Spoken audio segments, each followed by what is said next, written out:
Hey guys, welcome back. Got another leatherworking project today. And this one, let me just go ahead and show you what I have here.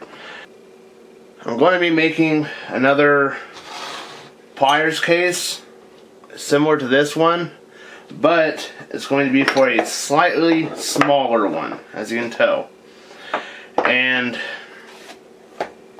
this is, of course, two different styles here of pliers. And I think, I'm not real sure, but see, I made a template years ago for pliers specifically. Actually made it off of this set of pliers, and I've had these pliers for quite some time, and I made this plier case, I don't know, probably 3 years ago now, better part of 3 years ago, and it's still going strong for me. As you can tell, I wound up putting a second layer of leather down here at the toe of it, and that was to help prevent wear down here on the toe. Because I've been carrying pliers for years, and it always seems to have always worn down here at the toe before anywhere else. And with the design I had, this would help prevent that. And thus far, it has actually helped out quite a bit. And as you can tell, this is pretty old, pretty aged, and it's pretty well worn out. So I'm probably end up making another one for my own, just a nicer one. This is the one like I said, I've had for years. I never made a second one, but I'll probably end up making a second one for myself, a nicer one, so to speak. But I am for sure going to be making another one, this little one, for my dad. He's been wanting one, and this is the style that he normally carries. So I'm hoping that I can use this template to be able to do it. It looks like it pretty well works the same. I mean, in general it works, but I'm not 100% certain. So what I'm going to do is I'm going to go ahead and use this template, because it seems to work about the same. Like I said, I got it set up for this one, and actually a direct template for it for these larger ones. But like I said, it looks like this small one, it will pan out just about right. Looking at the outline, it looks like it's a little bit wider at the slip, but I can adjust for that, I do believe. And it looks like the template's a little bit more narrow at the beginning of the handles. So I can make that work. So what I normally do is, hold on, I think I forgot something. I normally have, what I normally do to wet form like this, such a deep set like that, what I normally do is I use a spoon. I thought I had a little spoon in here. Well, I don't have it right now. So,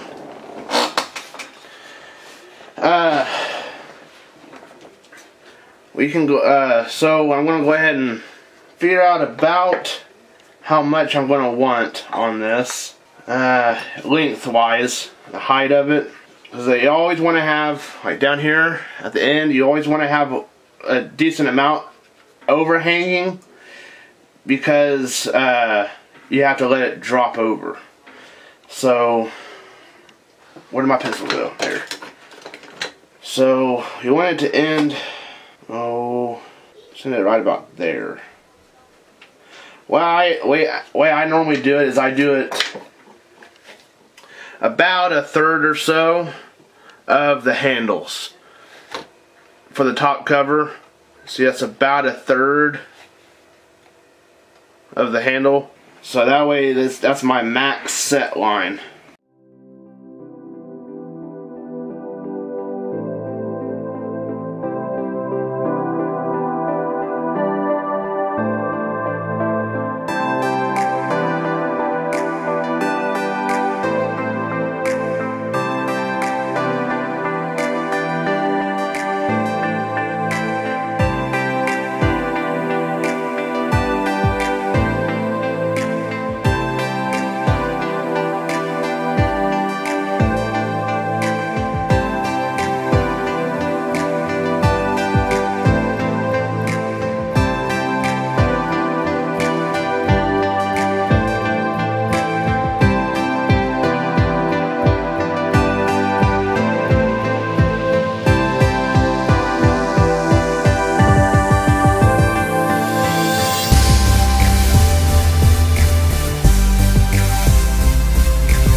was. Alright, so since I had it wet, I went ahead and did the little stamping I needed to do there. Well, that I wanted to do. Now I'm going to go ahead and do the toe of this. It's not going to be much of one. Like I said, this is just one thing I've learned over the years, that with my experience with carrying pliers daily for 10-15 years, I've learned that the toe is always really quick to get worn out, the quickest.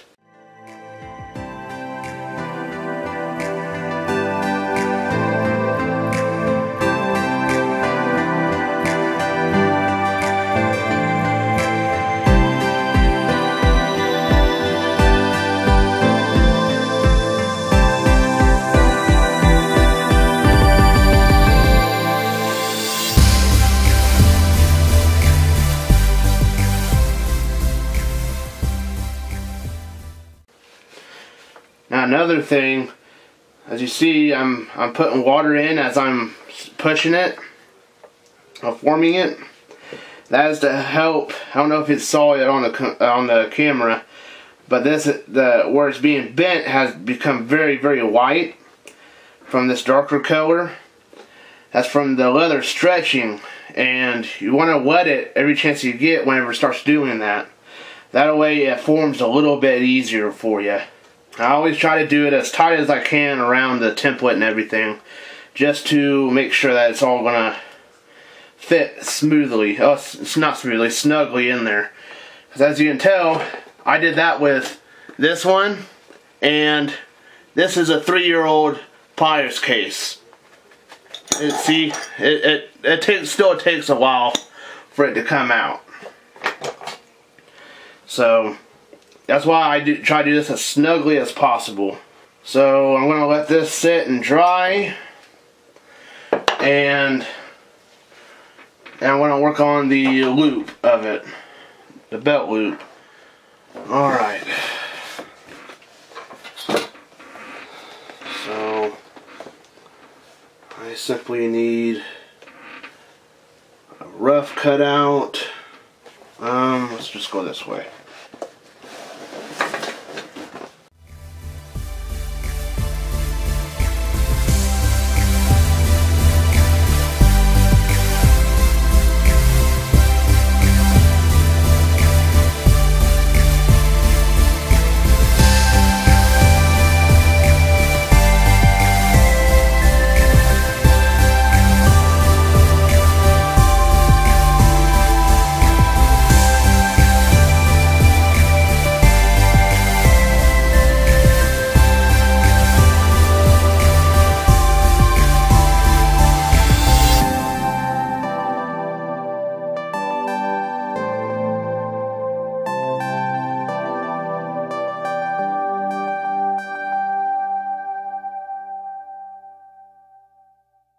Alright, I'll cut this out real quick and I'll be right back over.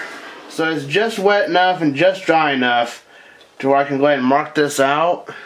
What, Becky? That I'll be able to mark this out and still leave an imprint. That way I can go ahead and use this as a template later on for this piece, for the tail, for the loop and everything, and the back. I usually do just outside the base of the curvature.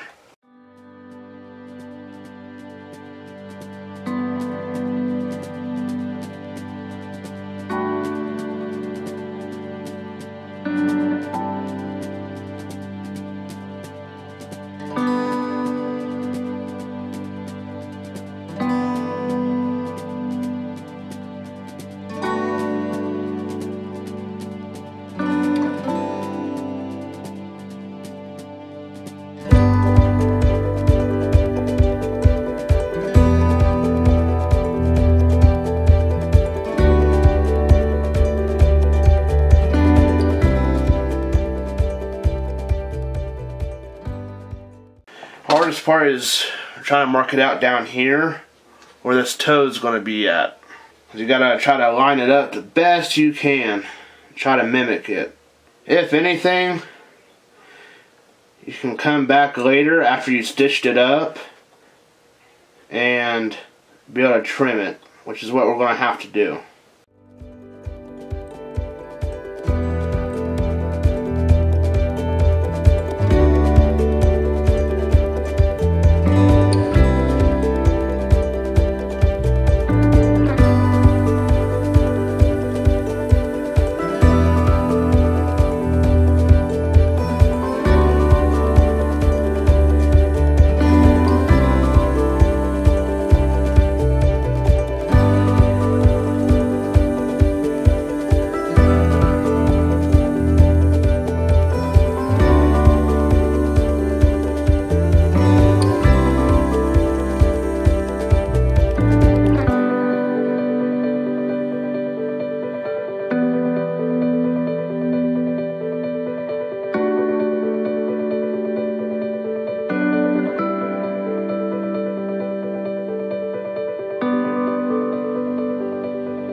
Alright, so looks like it's going to come out pretty snugly.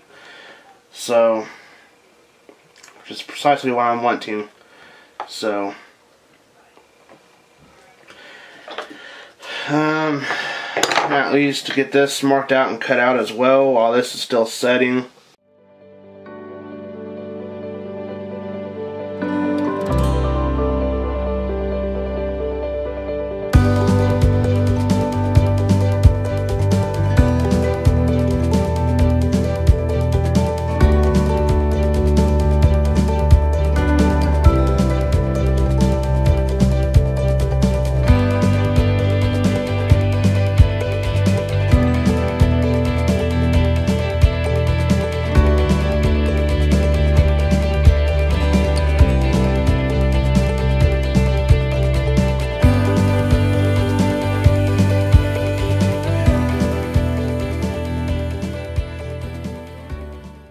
Then, for this bad boy, go ahead and, what I normally do on these loops is that I'll radius down and run about 1.5 inches width all the way down, and then I'll mimic this radius down here, up here, and that way I can loop it and be able to stitch it back on down here in this general area. And I also, as you might be able to tell, if you can, I put little tip marks here and here to be able to mark the top of the cover, the face cover of this, the face of it. That way I know, that way I have a start line.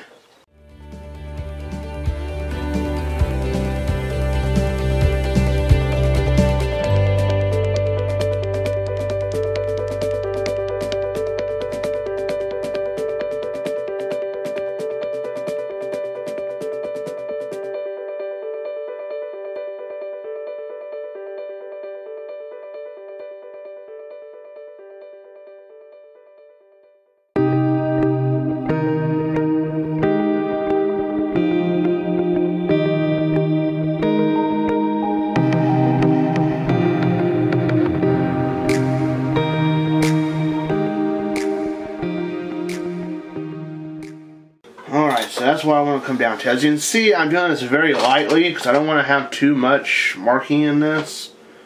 Something still doesn't look right. Here. 1.5 inches. 3 1/4. So half of 3 1/4 is 1.5 inches and 1/8, which is 1 inch and 5/8, which is what I have. Half of 3 inches. Oh, whoops, that's where I messed up. Okay, whoops. See, that's exactly why you want to do this stuff lightly, because I just messed up on my measurements. That way you can easily correct it and not really show a goof up.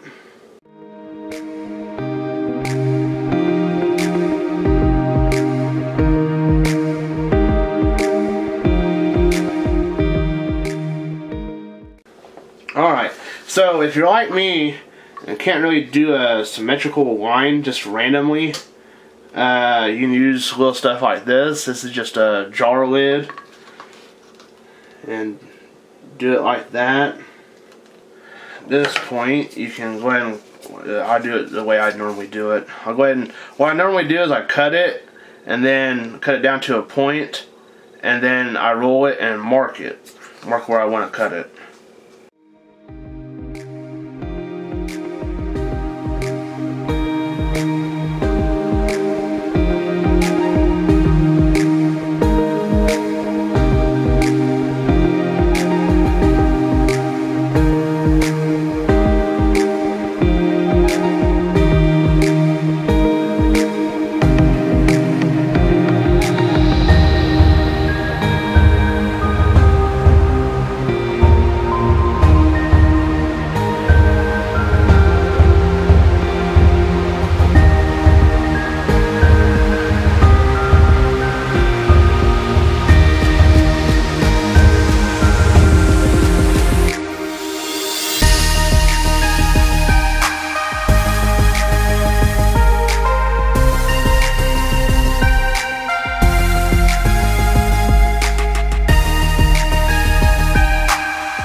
Okay, then, this is what I was meaning by folding it over. Now, I need to make sure that with this, I have plenty of room to stitch, and I have plenty of room for a belt loop. So, another thing I also try to do is to keep the stitch line above that the top of the cover, which is why another reason why I went ahead and marked it as I did. Marked the top of it here and here. So I then get this lined up the best I can and mark it out.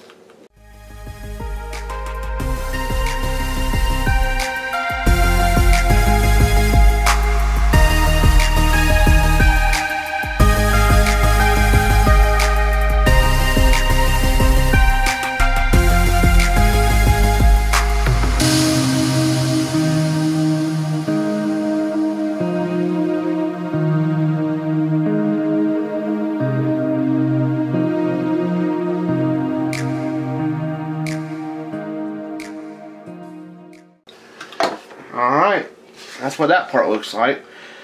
Now, I need to go ahead and finish cutting this out.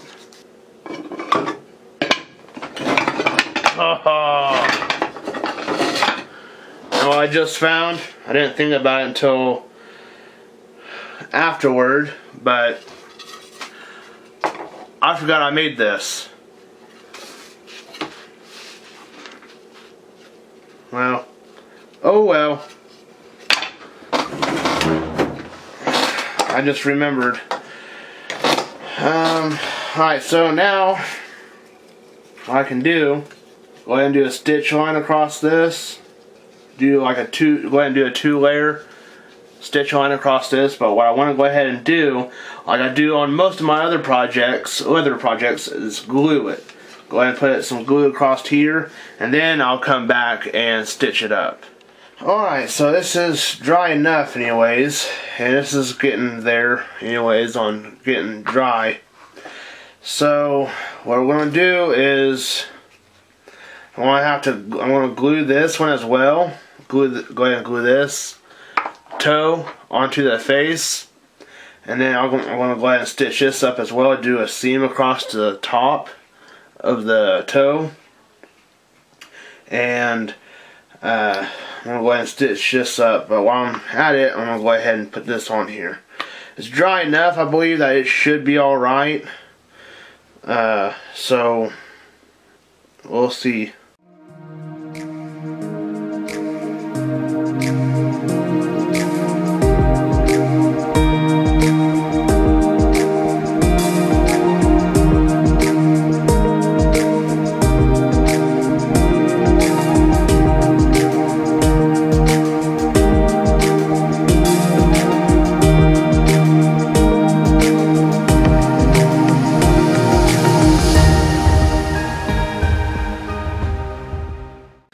do always try to do 2 stitch lines every chance I get,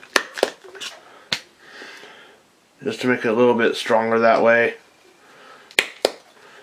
At least on this, because for the belt loop, because at any given point in time the pliers could grab onto something and try to rip it off.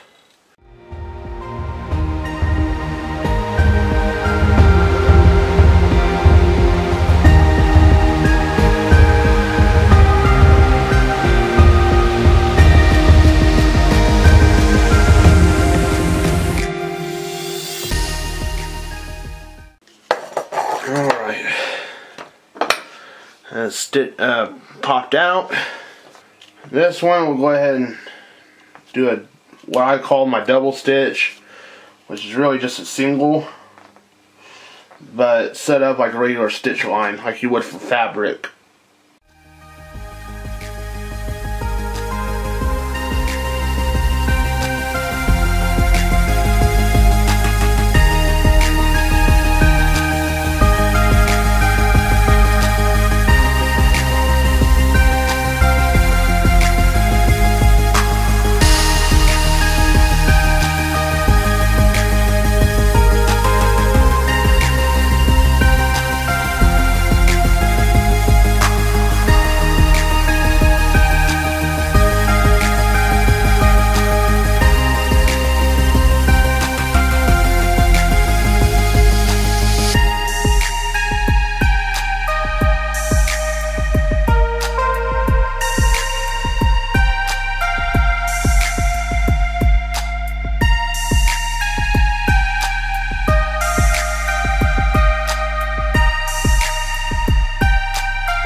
Alright, then at this point, the end of it, as you can see, it's threaded all the way across there.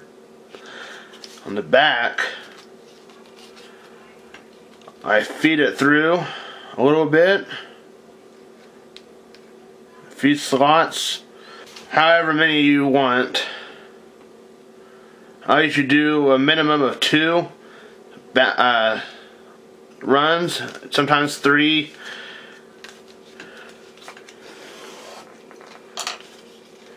Get really tight, as tight as you can. And you go ahead and do a little bit of cutting. And what I do with this nylon threading, I melt it a little bit. Enough to where it bulges up at the end, and then I just smash it in. Melt it into itself. And that's how that's done. And then I'll have to wait a bit longer for that toe to dry, and then I'm going to stitch it together, and then I'm going to stitch the rest of it together. Do the punching out of it with the holes along the side, punch it, thread it, and then cut the excess off.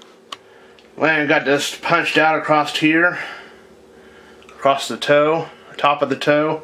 I'm going to stitch it up just like I did this. And if you see on the back, it keeps it pretty well snug up to it. But I'm not going to do a knot on the inside on this piece. I'm just going to loop it on into itself. Oh, I'm going to knot it, but I'll cut the knot loose later.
waiting for love to be realized.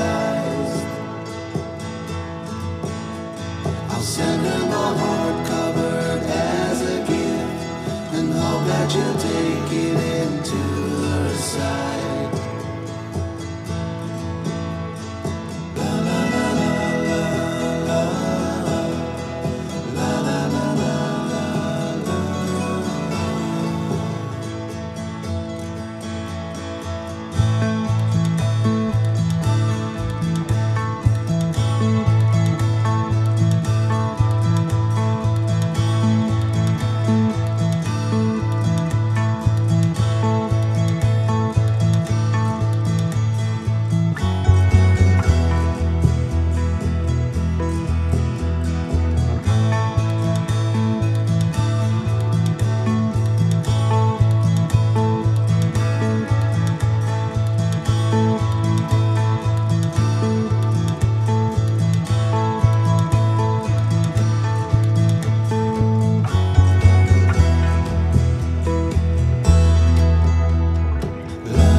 So that's the way I do my pliers carriers. Well, normally that's my pattern anyways, the way I usually do it. This one is actually set up for a lot smaller pair of pliers. I think I've shown this already, but it's for a lot smaller set, so it's a little bit off. I'll admit it's not the best one I've ever made, but it is at least best looking. But it is functional, obviously, and it should do the job. I'm sure my dad's gonna be happy about it, but like I said, he's been nagging me about it, and not really nag, but he's been asking for something like that. So I am going to go ahead and jump over to the video verse. This one is in James chapter 1, and it is verses 12 through 15. And it says, God blesses those who patiently endure testing and temptation. Afterward they will receive the crown of life that God has promised to those who love Him. And remember, When you are being tempted, do not say, God is tempting me. God is never tempted to do wrong, and He never tempts anyone else. Temptation comes from our own desires, which entice us and drag us away. These desires give birth to sinful actions, and when sin is allowed to grow, it gives birth to sin. It gives birth to death. Sorry. And that is in James chapter 1, 12 through 15. And I will see you in the next one.